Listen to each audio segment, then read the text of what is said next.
มื้อนี้ กินแกงหน่อไม้กับอ๊อกที่ซื้อมาเมื่อกี้นี่เป็นอ๊อกออล่ามเนาะเป็นออล่ามอยู่ในถ้วยเป็นออล่ามแล้วก็อันนี้เป็นหน่อไม้เนาะบ่ได้เฮ็ดเองไปซื้ออยู่ตลาดมาบ่ทันเฮ็ดเนาะลงเลือกมาแล้วเมื่อยหิวคอแห้ง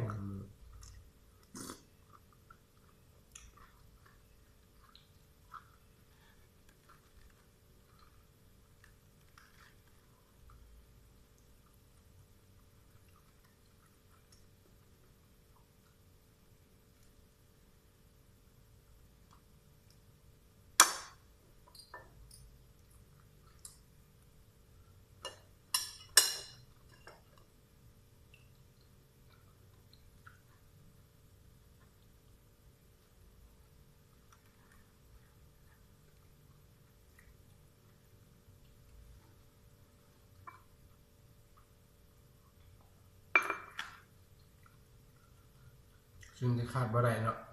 เวลากินเนี่ยมักที่สุดคือมักเผ็ดกินกับหน่อไม้มันเผ็ดมันจึงแซ่บหรือว่ากินกับลาบกับหยังก็อยากส่วนหลายกินข้าวนี่จะกินกับต้องมีของแก้มคือว่าเป็นมักเผ็ดเนาะ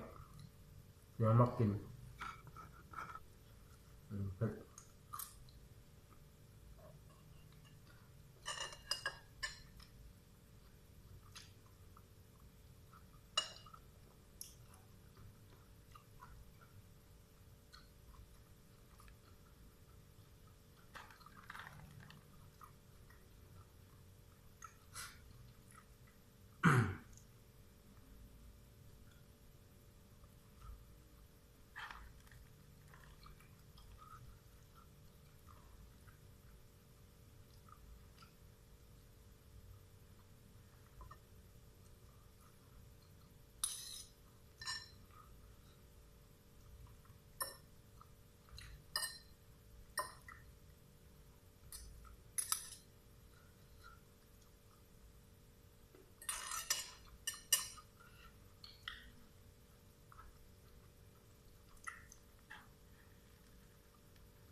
อ่า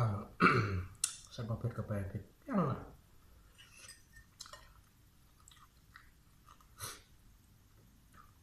มักเผ็ดกินของกินต้องเผ็ดแซ่บ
เลือดครับ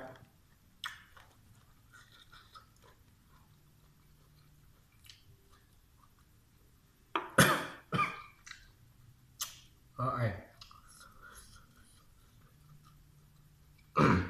ช่วงนี้ไม่ค่อยสบายนะกินข้าวก่อน